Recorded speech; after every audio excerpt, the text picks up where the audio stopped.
Welcome to part 3 of the lecture on code generation. Today we will discuss Peephole optimizations and then continue with global register allocation. So, Peephole optimization is a very simple but effective local optimization technique, and it is usually carried out on machine code, but sometimes it is possible to carry it out on intermediate code, and there is benefit by doing that as well. But the best effects are always on machine code. Why is it called a Peephole optimization technique? Well, the optimization examines a small sliding window of machine code, and this is what is known as a peephole. You look at the code through this peephole, which is sliding throughout the body of the program, and when we find a pattern which is already known to us and we know it is not very efficient, we can replace it by a shorter or faster sequence of code. So, whenever this is possible we do it, but then every time we do this there may be more opportunities for additional improvements. So, therefore, we need to make repeated passes over the code and until there are no more advantages possible. There are a few well known peephole optimization techniques that we are going to consider. First one is eliminating redundant instructions, then eliminating unreachable code. So, eliminating jumps over jumps, algebraic simplifications, strength reduction and use of machine idioms. So, let me give you examples of how these are, what these are in the following few minutes. So, elimination of redundant loads and stores. The picture shows several patterns that can be detected and replaced with better patterns, better code. So, for example, if you consider this particular this pattern, there is a load x comma r 0 and then there is a store r 0 comma x. So, it is quite obvious that if there are no modifications to either r 0 or x in this region of the program, then it is not necessary to keep this store r 0 comma x. So, we do all this within the basic block B, because the peepholes are never much larger than a basic block anyway. So, this store r 0 comma x can be deleted and only the load x comma r 0 needs to be retained, provided there are no modifications to r 0 and x in this region of code. There is no possibility for control to reach this instruction in any other way, because this is a single basic block. The second pattern is load x comma r 0 and then load x comma r 0. So, like in the previous case, if there are no modifications to x or r 0 in this piece of code in between, there is no need to load x into r 0 twice, just one of them will do. So, the second one can be deleted. Similarly, the third pattern, store r 0 comma x and then load x comma r 0. Again, if there are no modifications to x and r 0 in between, it is not necessary to load x into r 0 once again, it is already in r 0. So, the second load instruction, this load instruction can be deleted. The fourth pattern is store r 0 comma x and store r 0 comma x, again with no modifications to x and r 0 in between. So, in such a case, why should we store r 0 into x twice? It is just enough to store it once and the second instruction can be deleted. So, this is these are examples of elimination of redundant loads and stores which can be carried out. they may look trivial, but what happens is these patterns actually creep into the machine code because of machine code generation strategies. It is not easy to foresee that these will happen and take steps to eliminate them during code generation. Then eliminating unreachable code. So, suppose an unlabeled instruction immediately follows a conditional jump. So, in such a case it is not possible to reach this particular unlabeled instruction at all. I will show you some examples. So, what happens is the unconditional jump takes the control elsewhere, and since the instruction following the unconditional jump is unlabeled, there is no way we can return to that particular instruction. So, we can remove it. How can such sequences be produced? Perhaps they may be produced due to debugging code introduced during development. One example will be shown a little later, or perhaps due to updates to programs, changes for fixing bugs. Okay.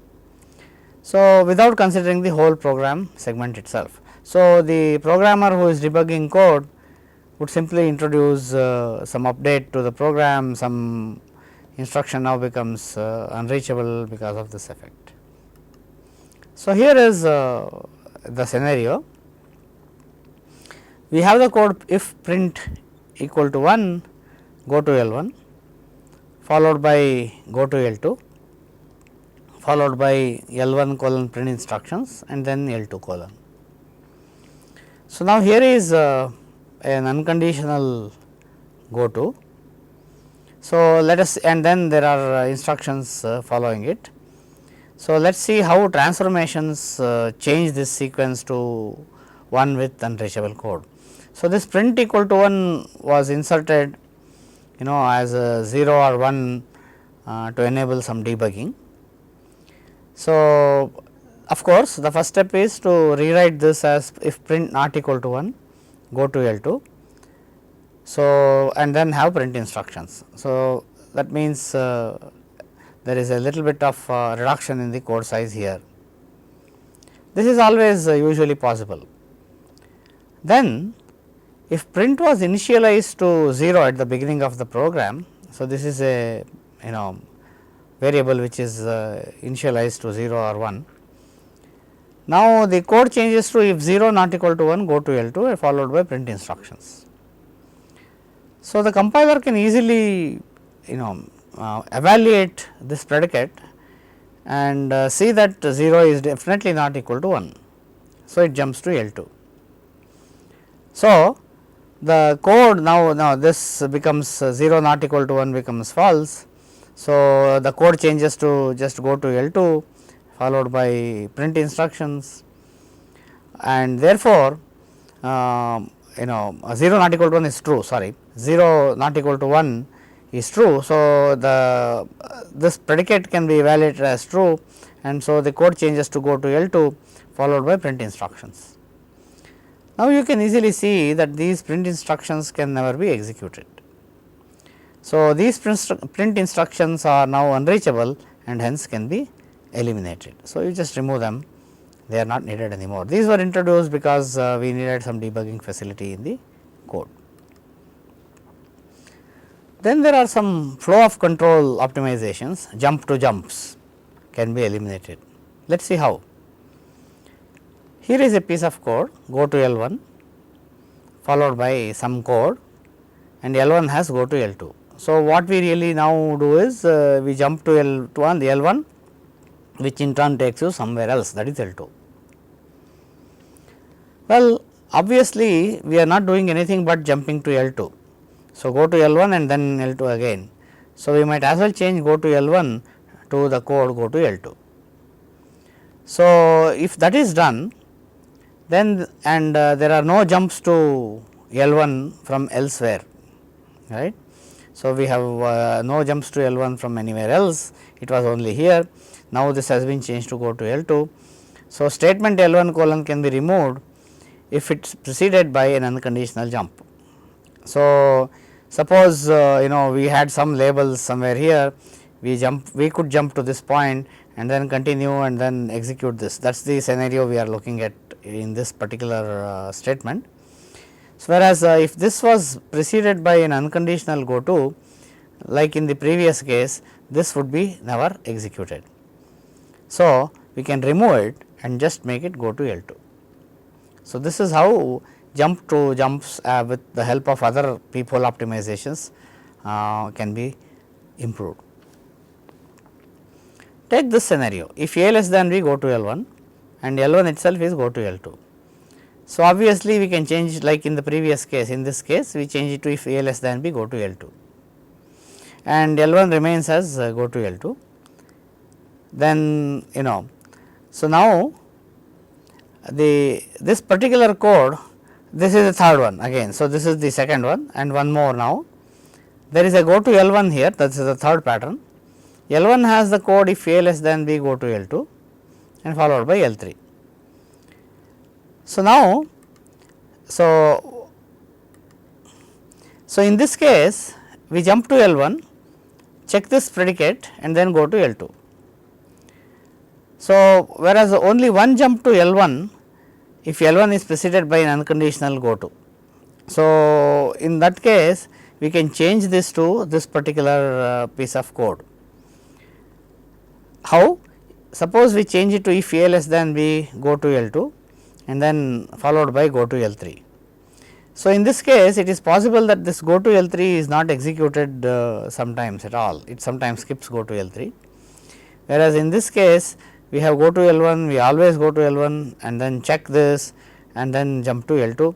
So, the number of jumps here is 2 quite often, whereas the number of jumps here is 1 quite often. So, and this is possible only one jump to L1. So, L1 is preceded by an unconditional go to, in that case we can perform this particular optimization. Otherwise, code may be this code may have some jumps into it and then this may get executed.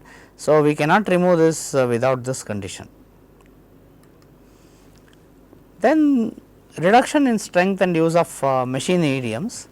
So, for example, it is cheaper to implement x square as x star x, this is very well known, than as a call to an exponentiation routine. So, if we find an exponentiation routine, then we can replace it by x star x. And for integers, x into 2 cube is cheaper to implement as x left shifted 3 times. So, x left shift once will actually multiply it by 2 and by 3 times multiplies it by 2 cube. The other way, x divided by 2 square is cheaper to implement as x right shift 2.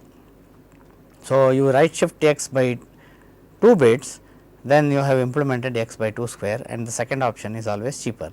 So, if we find these instructions in the code, they can be replaced by these left shifts and right shifts appropriately.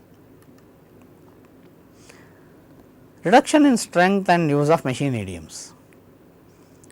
So, if you have a floating point division by a constant, then it can be approximated as multiplication by a constant. So, 1 by a constant can be evaluated by the compiler and instead of doing a division, we can use this reciprocal as a fraction and multiply the variable by that constant. So, auto increment and auto decrement addressing modes can be used wherever possible. So, what we really try doing here is the increment and decrement operations on the registers which are performed as a part of auto increment and auto decrement addressing modes actually are subsumed within these addressing modes. So, thereby we save some instructions. However, there are complicated patterns such as multiply and add which are not so easy to detect. Perhaps these require much more effort at the time of code generation itself. So, now let us take a very brief look at the state of the art and future directions in code generation. The reason is this is a very important topic, and we must understand the current status and see where it is going.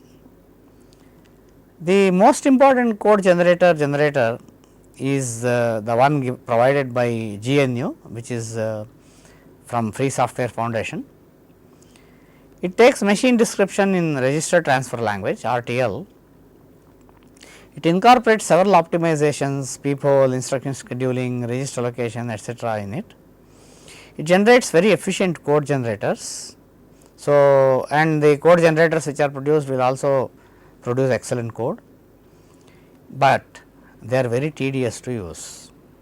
RTL descriptions are very hard to understand and even harder to write, debug, etc., etc. So, normally people do not write very the new specifications starting afresh. They always try to change the old specification and make it new. So, in this process there some optimization may even be lost. It is not easy to retarget to special processors such as DSP. So, these are some of the difficulties with GNU. However, there are lots of people who are addressing such issues. Hopefully, in the long run we will have a much better GNU provided CGG. What is the future direction? Tree pattern matching based code generation is picking up, it is becoming very popular. However, there are still no commercial packages available today. We still have to find out how instruction selection and instruction scheduling, which is nothing but reordering of instructions to take care of pipeline stalls, can be done. We still do not know how to combine them. Instruction selection with power consumed as the criterion. So far we have seen how to use either the memory space or the time of execution to make it more efficient, etc., etc. However, power consumed is not yet a criterion. The reason is doing this requires power consumption information from the chip manufacturer. They cannot be easily found out by experimentation. Facilities on the chip to turn off functional units, memory banks, cache lines, etc. are necessary, and energy profiling of programs to identify hot and idle regions are also essential. So, now this is the end of code generation. Now, we will start a new lecture on register allocation. So, we begin the lecture on global register allocation. So, first of all, what is the outline of this particular lecture? So, we are going to consider the issues in global register allocation, see why it is important and so on, and then look at the definition of the problem. What is it? State it precisely. Look at two simpler methods of register allocation. One is based on usage counts and the other is based on linear scan. And then we will discuss the most celebrated register allocation algorithm, which is Chaitin's graph coloring based algorithm. Here are some issues in register allocation. Which values in a program reside in registers? So, this is an issue which is called as register allocation. So, which variables have to be put into registers, which variables should not be put in registers? This is a difficult issue. In which register? So, this is a slightly easier problem. So, once we know that x will be residing in a register, the question of which among the available registers is used for x is called as register assignment problem. But in general, register allocation and register assignment together are very loosely referred to as register allocation. So, we will also use the same terminology and we will not deal with these two problems separately. What is the unit at the level of which register allocation is done? We have seen one simple register allocation strategy, get reg, in the code generation lecture, which was confined to basic blocks. So, getreg looked at the next use information of various variables, and then using some heuristics it released registers as and when necessary. So, typical units are basic blocks, functions and regions. So, in this particular global register location, we look at functions, and basic blocks will be part of these control flow graphs corresponding to the functions. So, something more than functions is also possible, but this lecture will not consider them. So, register location within basic blocks is called local register location, and within functions and within regions it is referred to as global register location. Obviously, functions and regions are much bigger than basic blocks. So, global register location requires much more time than local register location, and it is also more complex. There are two very important issues which will bug us. The first one is phase ordering between register location and instruction scheduling. We have not discussed instruction scheduling so far, but it suffices to tell you now that instruction scheduling is nothing but reordering of instructions so that pipelines are not interlocked. So, there is a problem here. Suppose we perform register location first and then perform instruction scheduling. Now, instruction scheduling is supposed to move instructions in the and change the order compared to the one that is provided. Once we fix the registers and say these are the registers used by variables, such a movement becomes very restricted. Therefore, this scheme is not recommended. Whereas scheduling instructions first, this creates a different kind of problem. So, we have scheduled instructions. So, the instructions have been reordered so that interlocks are minimized. Now, register location, as we will see very soon, or we have already seen it in the basic block scheme also, it introduces spill code. So, if there is no register available, then it introduces spill code, then the number of instructions, the timing of instructions etc., have all changed. So, the instruction schedule which was produced earlier is not valid anymore. So, this is the problem. So, what we really do is we do instruction scheduling first, then do register location, and after all the spill code is introduced, just do instruction scheduling all over again. So, this will solve the correctness problem which was introduced by spill code. So, this is not exactly the best or optimal strategy, but these problems are all NP complete. So, we will not be able to do better than provide a heuristic for this problem. The second important issue is the trade off between speed and quality of allocation. Suppose we are considering using register location in a just in time compiler. So, just in time compilers for example, for Java, they take a piece of the Java program in the form of Java bytecode, then they compile it when the program is running, produce machine code, and from the next execution onwards that particular machine code will be utilized. So, in other words, let us say a program is running, we have come to a loop, the loop body is quite large, it takes a lot of time to execute. The first time the Java bytecode is interpreted as usual, but then the second time the body of the loop, which consists of Java bytecode, will be subjected to just in time compilation. Now, native machine code is produced by this JIT compilation process. So, from the second or third iteration onwards, this machine code is used instead of the Java bytecode, and therefore, the speed of execution of the loop goes up. Obviously, executing machine code is faster than interpreting Java bytecode. But now the problem is when we are producing machine code, we require register location.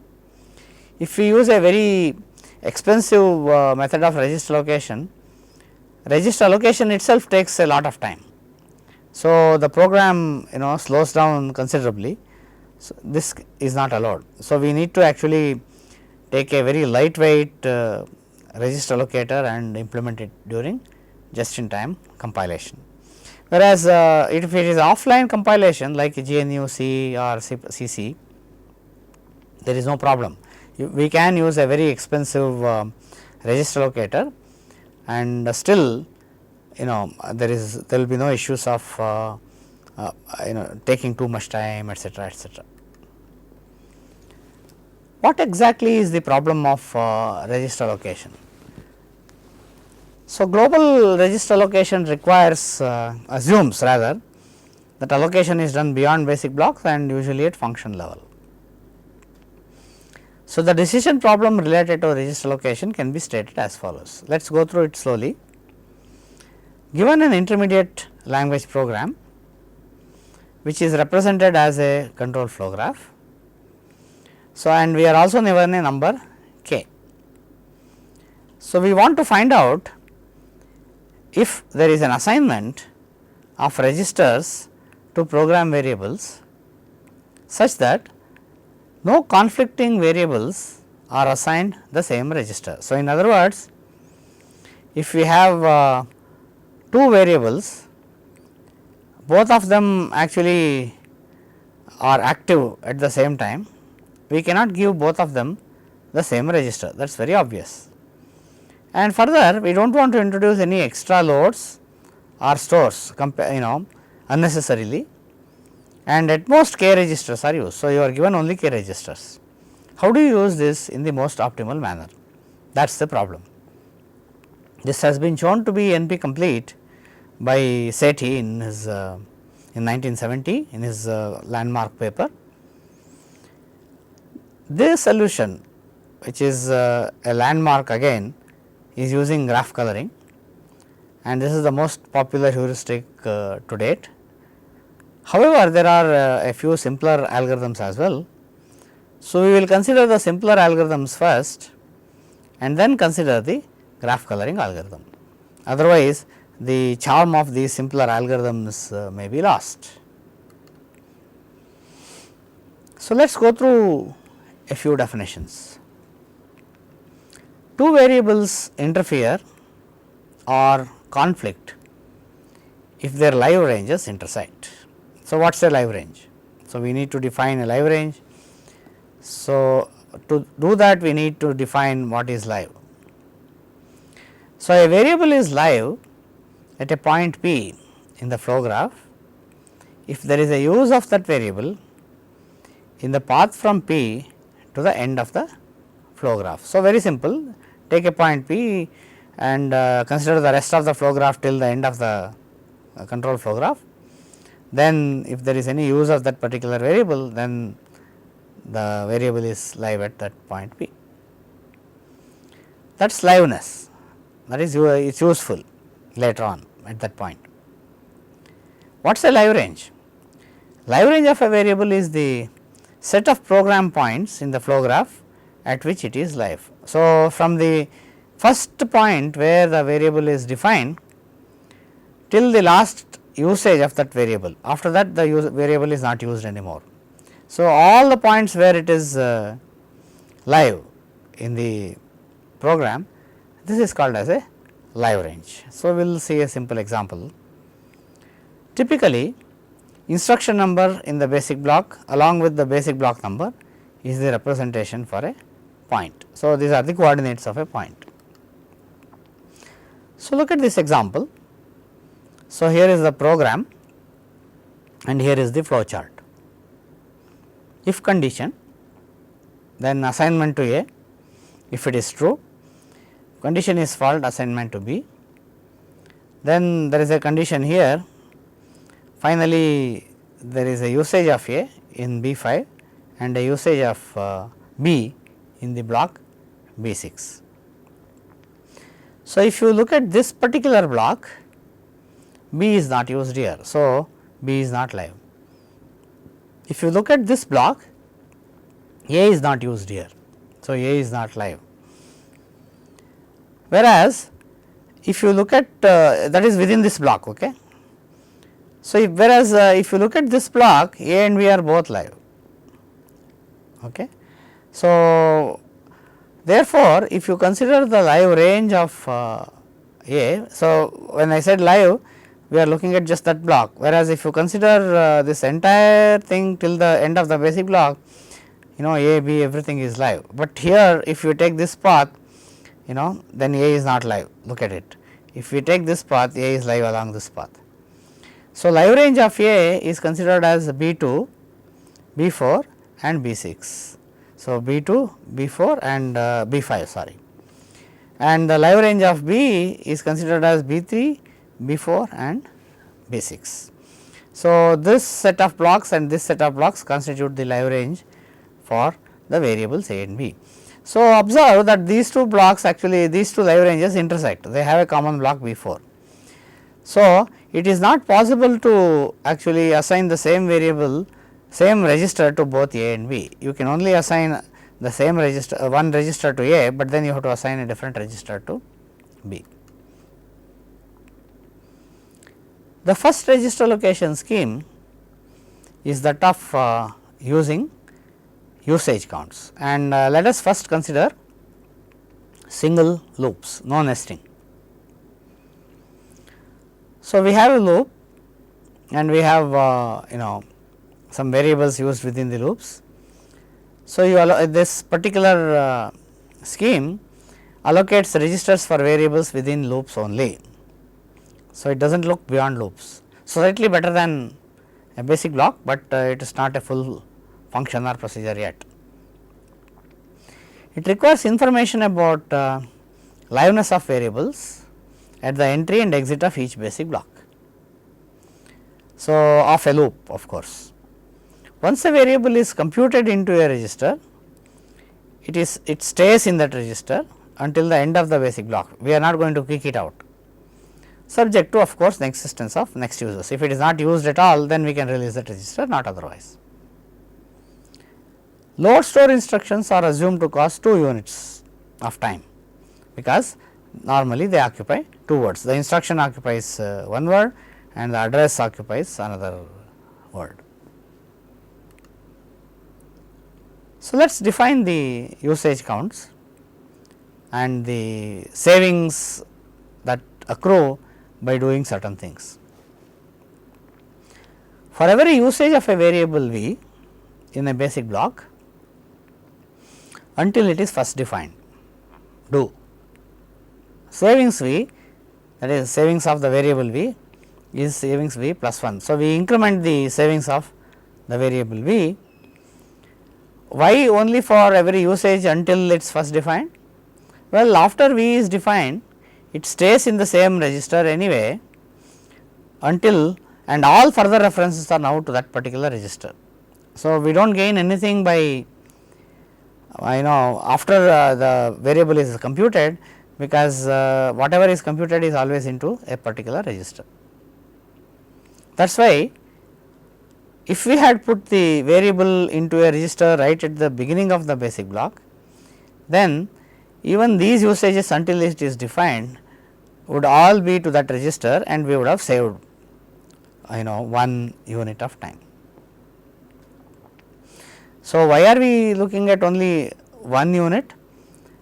Once it is loaded, we are not going to throw it, that is why it is 1 unit. Then for every variable computed in a basic block, if it is live on exit from the basic block, you count a savings of 2, since it is not necessary to store it at the end of the basic block. So, the variable is computed in a basic block and then it is live at the end of the basic block. So, we are not going to store it into memory at the end of the basic block. So, there is a savings of 2 for that store instruction. Now, so the total savings are here. So, savings of VB as we computed over all the basic blocks, and then 2 into live and computed V comma B, that is this particular live and computed V comma B is a Boolean variable 1 or 0. So, this corresponds to the variable which is computed and is live at the end of the basic block, that is the condition 2 that we saw before, and this is the saving for each variable which is used, and these are the number of times we increment it before it is defined. Okay. Then on entry 2 and exit from the loop, we load a variable live on entry and lose 2 units for each. So, in other words, so when we enter the loop first time, we need to load all the variables which are live on entry to the loop. So, for each variable we need 2 time units to load it, and at the end of the loop, once we are exiting, we need to store it into the memory. So, we are losing 2 units for each variable, but these are one time costs and we are neglecting them. So, variables whose savings are the highest will reside in registers. So, let us take an example. So, here is a very simple control flow graph. On entry B, C and F are live, then there are 3 instructions here. On this side we have A, C, D and F live, on this side we have A, C, D and E live, and on entry to this basic block we have C, D, E, F live. On exit from the basic block through this arc we have B, C, D, F as live, and on exit from the basic block on this side we have all A, B, C, D, E, F live. On exit from this basic block we have A, E, F live. So, here are the savings for the variables. Let us take variable A and see how the contributions are. So, A is used only after a definition, it is not used before a definition. So, the savings from usages is 0, and then the second component. So, that is live and computed part. So, it is here it is computed and it is also live at the end of the basic block. So, we do not have to store it back into memory. So, that savings is 2. Whereas, for B2 A is used and it is not defined yet. So, there is a saving of 1, and then A is not defined. So, the live and compute is 0. So, this is a 0. B3 again A is used. So, it is 1, it is not computed, it is 0, second component is 0. B4 it is neither computed and nor used. So, this is both are 0. So, the total savings is 4. Similarly, if you let us consider F. So, F for B1, okay, in the basic block B1 F is used here, it is not defined anywhere. So, the savings is 1 and the other part is live and computed is 0. In B2 F is used once. So, it is 1 here and the second part it is not defined. So, it is 0. Third one B3 F is defined and it is not used. So, it is 0 plus 2, and then fourth one it is neither used nor computed, it is 0. So, the savings is 4. So, others are also similar. So, we get for A, B, C, D, E, F we get 4, 5, 3, 4, 5, 4, and if there are 3 registers they will be allocated to the 3 variables A, B and E, because B and D of course have 5 as the usage count, the savings, and A has 4. It could have been A or it could have been D arbitrarily, let us say, or even F we have chosen A. So, the others will all remain in memory and they will be loaded into memory, loaded from memory and stored into memory as soon as the usage is over. Suppose we have nested loops, what do we do? So, we first assign registers for inner loops and then consider the outer loops. So, let L1 nest L2. So, we have two cases here for variables assigned registers in L2, but not in L1. We need to load these variables on entry to L2, that is very obvious. So, we have given them registers in L2, but the outer nesting level L1 does not give them registers. So, in L1 when they were executing, those registers were used for some other purpose. Now, we load these variables into L2 and then store them on exit from L2. So, this is the cost. So, we actually the registers will be free at the end of L2. And for variables which are assigned registers in L1, but not in L2. So, this is the other complement. We store these variables on entry to L2, so that the registers can be used in L2 for other variables of L2 and load them on exit from L2, that is the restoration process. So, these costs must be calculated while keeping the above rules in mind. So, here is a simple example.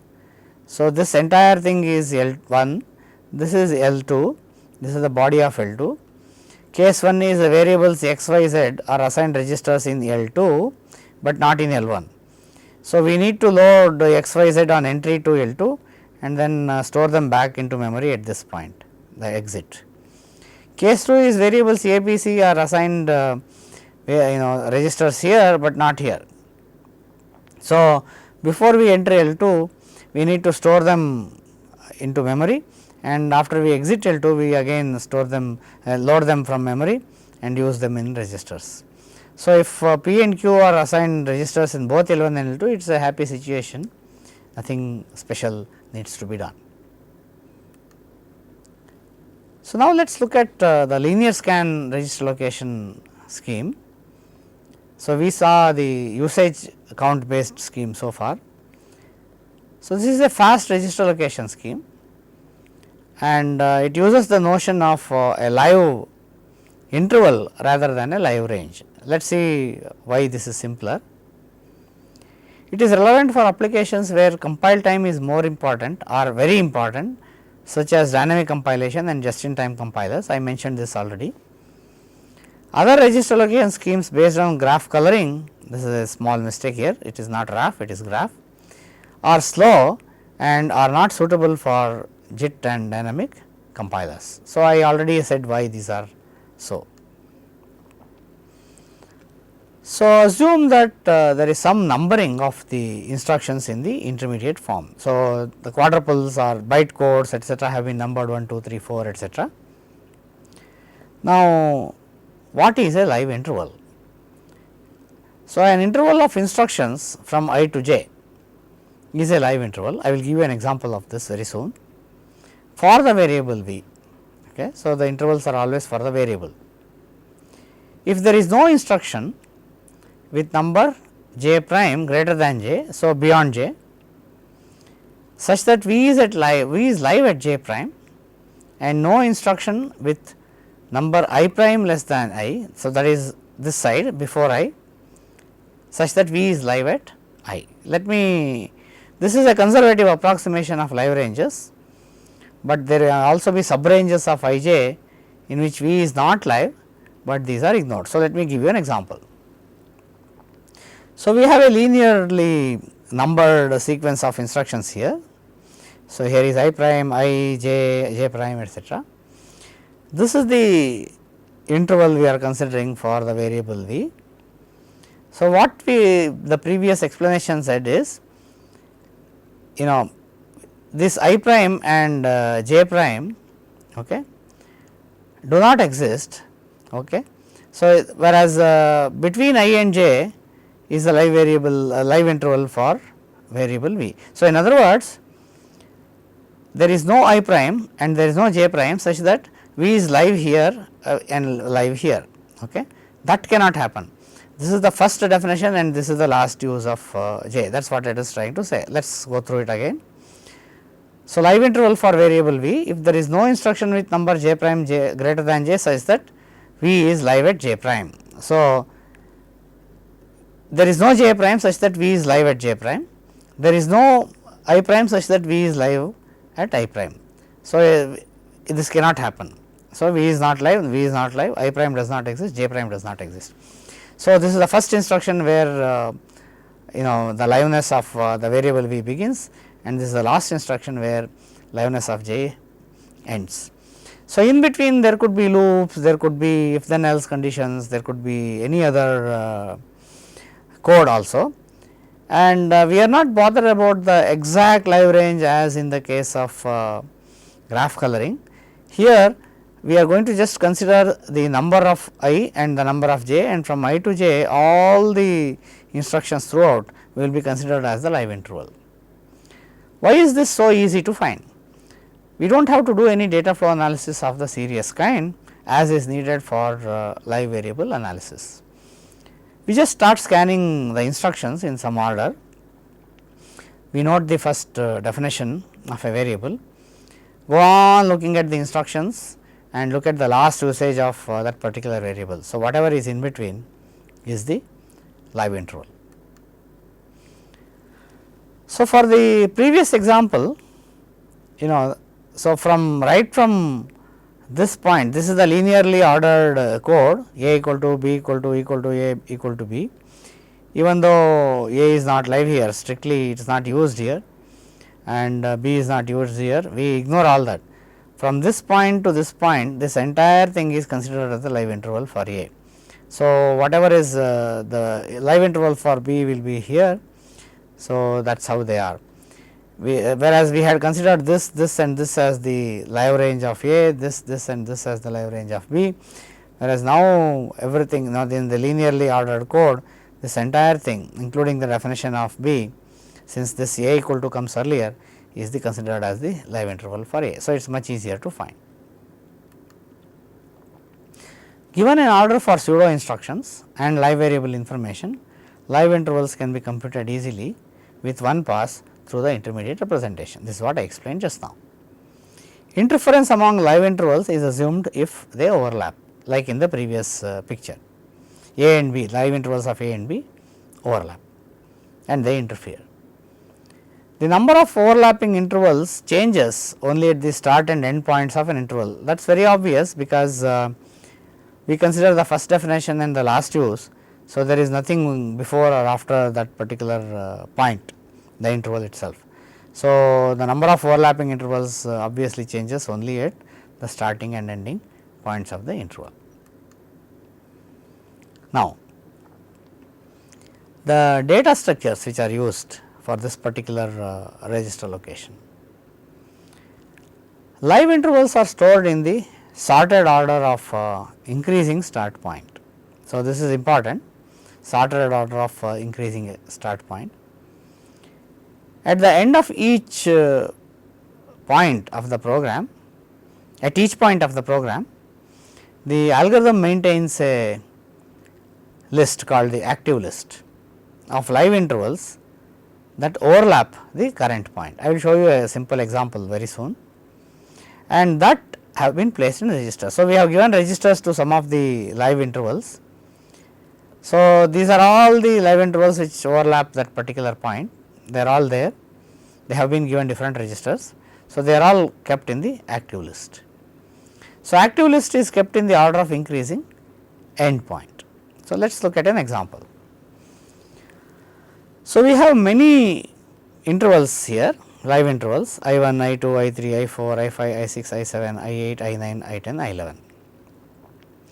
The sorted order of these intervals, so for example, according to start point, so I1 begins here, so it is the first one, then I5 begins, so this is the second one, and then I8 begins, so this is the third one, then I4 begins, so it is the fourth, etc., etc.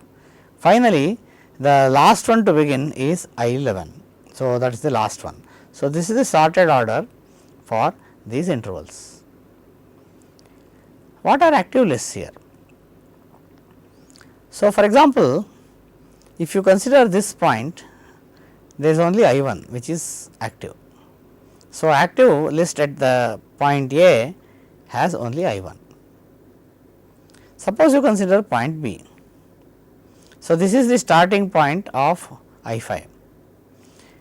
I1 overlaps with I5, you can see that here very clearly. So, we cannot actually give I1 and I5 the same register, and these are active at the same time. So, the active list at B contains I1 and I5. Let us look at C. At C, I8 has begun, I5 is still running, it is live, but I1 has finished. So, the active list will correctly contain I8 and I5. So, these are the ones which will be given registers. Let us look at D. So, we have I7 which is yet to finish, I4 which is yet to finish, and I11 which has just begun. So, these are the 3 which will be live, and what is important here is it is kept in increasing order of the end point. That is why for this last one, I7 it finishes first, I4 finishes next, and I11 finishes last. So, that is how this is ordered.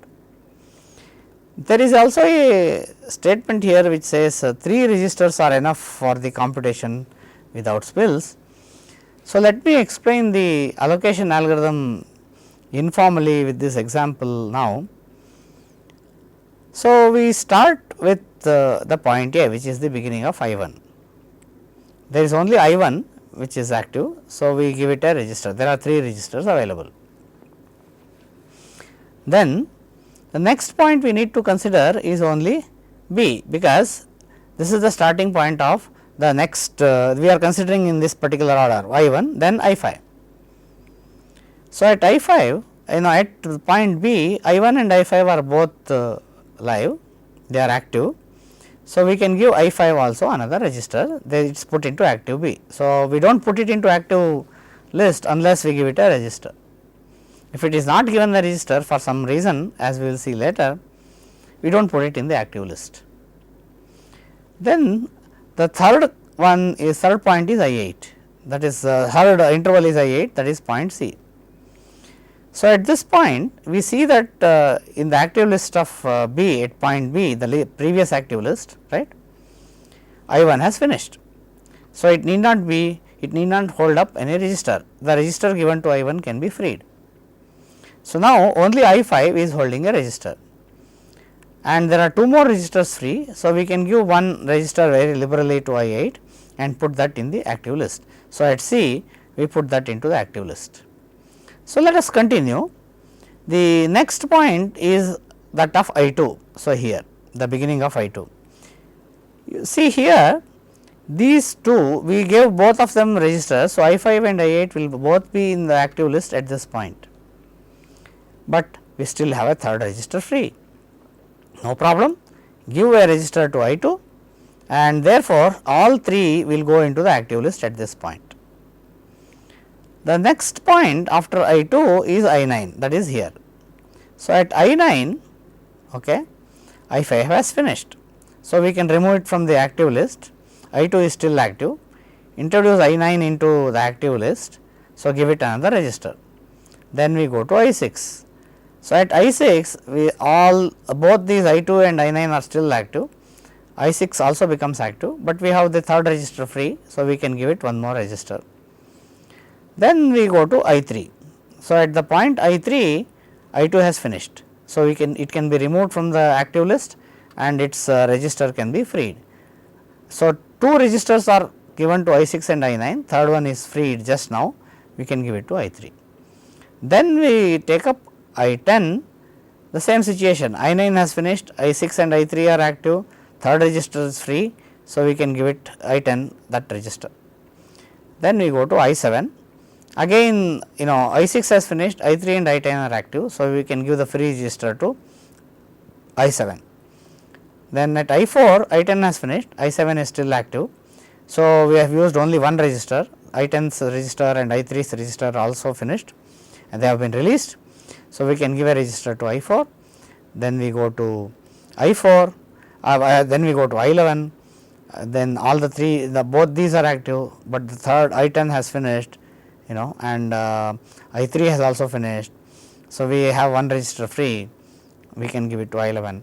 This way the entire register allocation is possible without any spills with 3 registers. So, let us just look at the scenario of 2 and we will consider the detailed algorithm later. So, for example, we give one register here, at this point we give a register to I5 and then at this point we can give a register to this I1 is erased. So, we can give it a register, but once we come to I2 both registers are occupied here. So, I2 does not get a free register. Now, the decision has to be made as to which one of these will remain in memory, that is the spilling decision. So, we will look at the spilling decision and the algorithm for spilling etc., in detail in the next lecture. This is the end of the lecture. Thank you.